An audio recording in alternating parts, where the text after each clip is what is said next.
Hello everyone, সবাই কেমন আছেন? আজকে তোমাদের সঙ্গে শেয়ার করব একটা মজাদার রেসিপি। তো বাচ্চা কেন, বাচ্চা বড় সবারই ভালো লাগবে আর হেলদি ব্রেকফাস্টেই বানাবো, বাট হেলদি ব্রেকফাস্ট বানাবো। সত্যি কথা বলতে বাচ্চাদের মায়েদের সবসময় টেনশন থাকে যে বাচ্চাদেরকে আজকে টিফিন দেওয়া হয়ে গেলে কালকে কী দেবো, এটা সবসময় বাচ্চাদের মায়েদের একটা টেনশন থাকে। আমার তো ভীষণই টেনশন হয়। তো আমি চেঞ্জ করতে থাকি, একঘেয়ে বাচ্চার যাতে না হয়, বাচ্চার টেস্টেরও জন্য, আর ওদেরও একটু মুখের একটু টেস্ট লাগবে, একটু যদি চেঞ্জ করে করে ব্রেকফাস্ট দেওয়া হয়। তো আজকে আমি সেই রেসিপিটাই বানাবো। তবে একবার বানিয়ে দেখবে, বাচ্চা বড় সবারই ভালো লাগবে, শুধু বাচ্চার নয়, এটা বড়দেরও হেলদি ব্রেকফাস্ট বানাবো। তো চলো, আমি সবার প্রথমে তোমাদেরকে সেই রেসিপিটাই শেয়ার করছি। এই দেখো, এই বাটির মধ্যে আমি এক বাটির মতো আমি এখানে সুজি নিয়ে নিচ্ছি। সুজি যতটাই নেবে ঠিক ততটা পরিমাণেই দই দিতে হবে। এখানে এই যে দইও দেখো ঠিক কতটা পরিমাণে নিয়েছি, এখানে দইটা ঢেলে দেবো।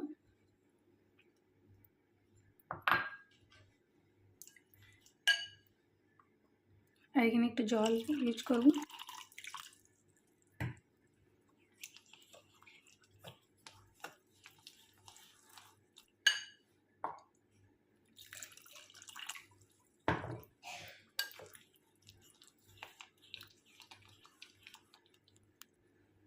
এই দেখো, এই পরিমাণে জল রাখতে হবে, একবারে ঠিলে নয় আর একবারে গাঢ় নয়, ঠিক আছে? এটাকে ভালো করে আমি ফেটিয়ে নেব। আর এটার সঙ্গে নুন অ্যাড করব, স্বাদ মতো নুনটা অ্যাড করবে। তবে হ্যাঁ, এখানে আমি খাবারের সোডাটা অ্যাড করব না। তবে হ্যাঁ, যদি কেউ সঙ্গে সঙ্গে এটা বানাতে চায় তাহলে একটু খাবারের সোডা দিলে একটু সফট হবে আর নরম হবে, তো সেটা তখন ইউজ করতে পারো। বাট আমি এখন এটা বানাচ্ছি না, আমি এটা আধা ঘন্টা মতো রেখে দেবো, তাই আমি এখানে খাবারের সোডাটা অ্যাড করছি না। তো এর সঙ্গে আমি কি আরও অ্যাড করব, এটা আধা ঘন্টা আমি এখন আপাতত রেখে দিই।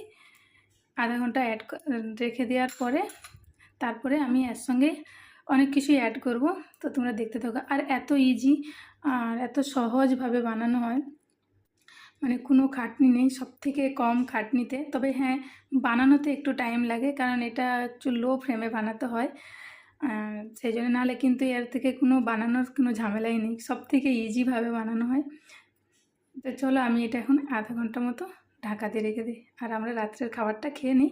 খাওয়ার পরে আমি এটা বানাবো, যেহেতু আমার এটা সকালের নাস্তা ব্রেকফাস্টে দেওয়া হবে, তাই জন্য আমি এখন বানাচ্ছি না, খাওয়া দাওয়া কমপ্লিট করে তারপরে বানাবো। চলো, এই দেখো, খাওয়া দাওয়া কমপ্লিট করে আমি আবার চলে এসেছি। এটা আধা ঘন্টার উপরেই হয়ে গেছে। তো এটার সঙ্গে দেখো আমি কি অ্যাড করছি। এই যে এখানে আমি গাজর নিয়েছি, ছোটো ছোটো করে টুকরো করে নিয়েছি, টমেটো কুচি, আর একটু পেঁয়াজ, আর হচ্ছে কাঁচা লঙ্কা।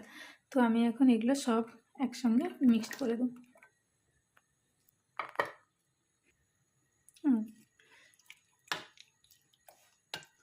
এগুলো এখন ভালো করে আমি মিক্সড করে নেবো। তারপরে আরেকটা জিনিস অ্যাড করব এর সঙ্গে,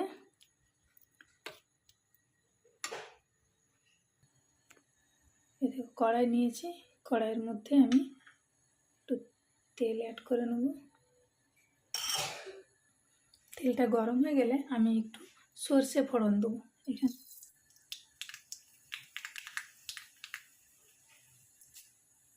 একটু ভালো করে একটু, আর এর সঙ্গে আমি অ্যাড করবো কারিয়া পাতা। তো বেশি এটা ভাজবো না, একটু নাড়াচাড়া করেই নামিয়ে নেব। এটা এর মধ্যে আমি দিয়ে দেবো। এটা আমি এর মধ্যে আমি এটা মিশিয়ে নেবো ভালো করে। তো নুনটা একটু দেখে নেবে, কারণ নুনটা কম বেশি হতেই পারে, তাই একটু নুনটা চেখে নিতে হবে। ব্যাস, এবারে চলো আমি এটা তৈরি করি। দেখো, কড়াটা যখন তেতে যাবে তখন জাস্ট অল্প একটু তেল দিতে হবে, বাট খুব একটা বেশি দেওয়ার দরকার নেই, খুব অল্প তেলে এটা হয়ে যাবে।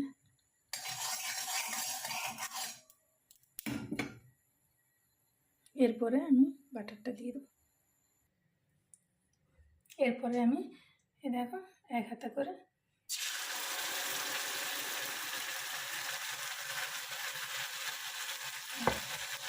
এটা দেওয়ার পরে আমি এটাকে ঢাকবো। এটা কিছুক্ষণ হওয়ার পরে আমি উল্টিয়ে নেবো আবার। এই দেখো আমি এখন এইটা একটা পাশটা উল্টে দেবো।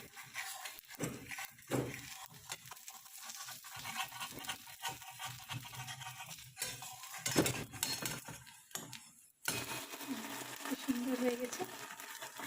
এরকম যখন আরেকটা পাশটাও এরকম হয়ে যাবে তখন নামিয়ে, আর খুব সফট আর ইজিলি ওটা উঠে যায়, কোনো কষ্ট হয় না। চলো আমি সবগুলো বানিয়ে নিই, তারপরে তোমাদের সঙ্গে দেখাচ্ছি। এই দেখো আমি এই সবগুলো বানিয়ে নিয়েছি।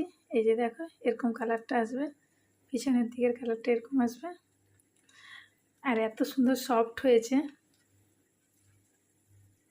এই দেখো খুব সুন্দর সফট। আর এর সঙ্গে আমি ধনেপাতার চাটনিটাও বানিয়েছি। এর সঙ্গে কিন্তু ধনেপাতার চাটনি দিয়ে খেতে গেলে দারুণ লাগে কিন্তু। আর তোমরা একবার ট্রাই করে দেখো, ব্রেকফাস্টে সবারই ভালো লাগবে, বাচ্চা বড়দের সবারই ভালো লাগবে। একবার খাওয়ার পর তোমরা এটা বারবারই বানাতে চাইবে, বাট খেতে চাইবে, খুবই ভালো লাগে। এটা একবার ট্রাই করে দেখো, আর ভিডিওটা কেমন হয়েছে কমেন্ট করে জানিও।